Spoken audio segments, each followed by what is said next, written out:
আসসালামু আলাইকুম। কেমন আছেন সবাই? আশা করছি আল্লাহর রহমতে সবাই অনেক ভালো আছেন। সবাইকে জানাই ডোমেস্টিক্যালি ব্লগ ঘরোয়াতে স্বাগতম।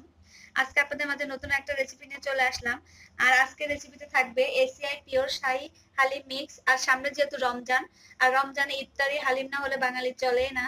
এজন্য আমি আপনাদের মাঝে নিয়ে আসলাম এসিআই পিওর শাহী হালিম মিক্স। আর এই হালিম মিক্সটা কিভাবে রান্না করতে হয় চলুন দেখে নেওয়া। আমি এক packet ACI pure haleem mix নিয়ে নিয়েছি। আর আপনারা চাইলে আপনাদের পছন্দের যে কোনো ব্র্যান্ডের নিতে পারেন।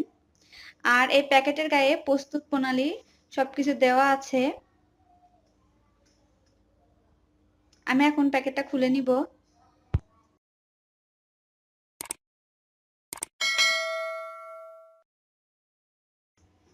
এই তো প্যাকেটের মধ্যে দুইটা প্যাকেট ছিল। এটা হলো চাল ডালের গুঁড়া, আর এটার মধ্যে মশলা দেওয়া আছে, রেডি মশলা। আমি এখন এটা সাইডে রেখে দিচ্ছি। আর একটা বড় গামলা নিয়ে নিচ্ছি। এই গামলার মধ্যে আমি এখন 3.5 কাপ ফুটন্ত গরম পানি নিয়ে নিব। এই তো আমি বাটিতে ফুটন্ত গরম পানি নিয়ে নিয়েছি। আর আমি এখন এই প্যাকেটটা কেটে নিব।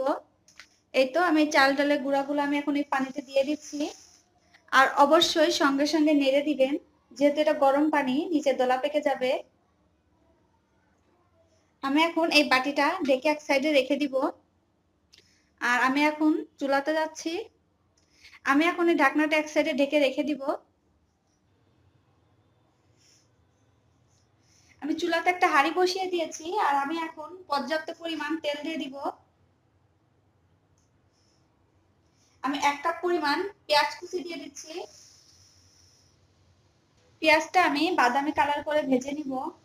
এর মধ্যে আমি এখন দিয়ে দিব 2 টেবিল চামচ রসুন বাটা আর 1.5 টেবিল চামচ আদা বাটা।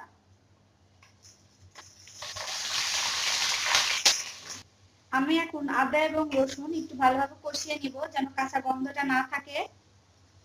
আমি এখন আদা এবং রসুন বাটার সঙ্গে আর দিয়ে দিয়েছি শুকনো মরিচের গুঁড়া 1 টেবিল চামচ, হলুদ দিয়ে দিব 1 চা চামচ, ধনিয়া গুঁড়া দিয়ে দিচ্ছি 1 চা চামচ, কাঁচা জিরা গুঁড়া দিয়ে দিচ্ছি 1 চা চামচ।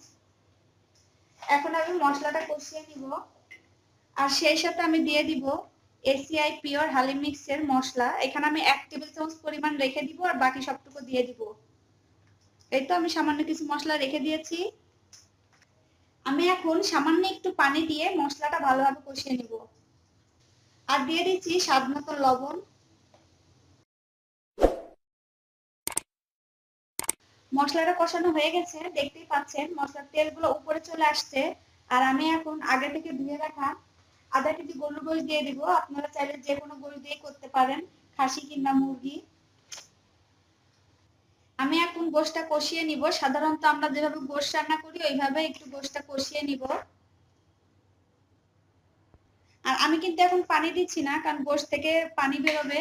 সেই পানিটা দিয়ে আগে ভালোভাবে একটু কষিয়ে নিব। আমি গোশতটা কষিয়ে নিয়েছি। এর মধ্যে আমি সামান্য পরিমাণ পানি দিয়ে আর একটু ভালোভাবে কষিয়ে নিব। আমি পানি দিয়ে দিয়েছি আর আমি এখন ঢাকনা দিয়ে দিব। আমি গোশতটা কষিয়ে নিয়েছি আর আমি এখন এই গোশের মধ্যে পর্যাপ্ত পরিমাণ পানি দিয়ে দিব, যেহেতু গরুর গোশ একটু সিদ্ধ হতে সময় লাগবে।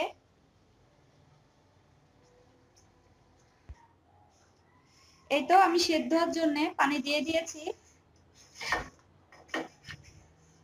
আর আমি একটু নেড়ে চেড়ে দিচ্ছি, সাইডের মশলাগুলো যেন লেগে না থাকে।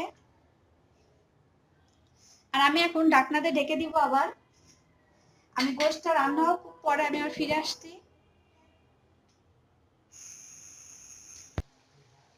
এই তো গোশতটা রান্না হয়ে গেছে। আমি এখন আগে থেকে ভিজিয়ে রাখা চাল ডালের গুঁড়াটা আমি এখন এই গোশের মধ্যে দিয়ে দিব।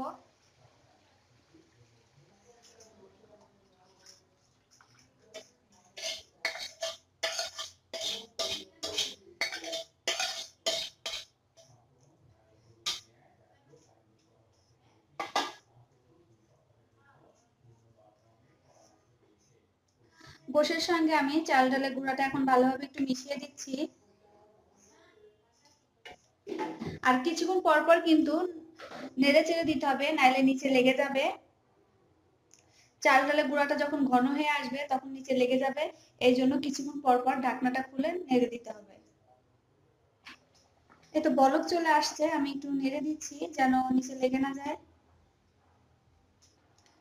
এই তো হালিমটা অনেকটাই ঘনত্ব হয়ে আসছে।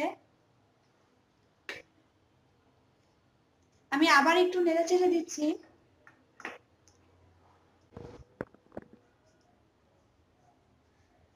হালিমটা রান্না হয়ে গেছে। আর আমি এখন হালিমটা ঢেকে রেখে দিচ্ছি। আর এই পাশে আর একটা চুলাতে আমি একটা ফ্রাই প্যান বসিয়ে দিয়েছি। আমি এখন হালিমের বাগারটা দিয়ে দিব। আমি ফ্রাই প্যানে তেল দিয়ে দিয়েছি। আর দিয়ে দিব আমি কিছু রসুন কুচি। আর দিয়ে দিব 4-5টা শুকনা মরিচ গোটা সহ।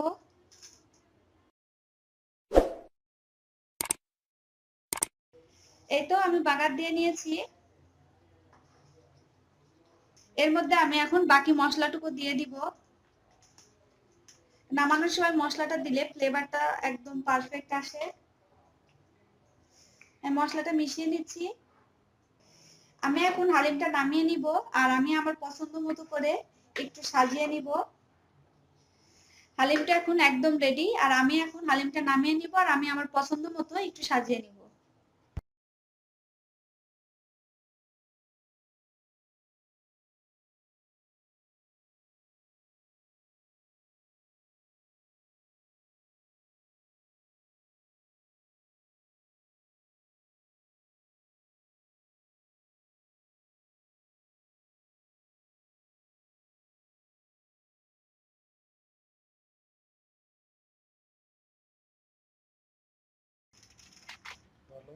আমি একটু পেঁয়াজের বেরেস্তা ছিটিয়ে দিচ্ছি। আর দিয়ে দিচ্ছি ধনেপাতা কুচি। আর দিয়ে দিচ্ছি সামান্য একটু আদা কুচি। আর আমার আজকের এই রেসিপিটা যদি আপনাদের ভালো লাগে তাহলে আমার চ্যানেলটিতে সাবস্ক্রাইব করবেন, লাইক শেয়ার কমেন্ট, পাশে থাকা ছোট্ট বেল বাটনটি অন করে দিবেন।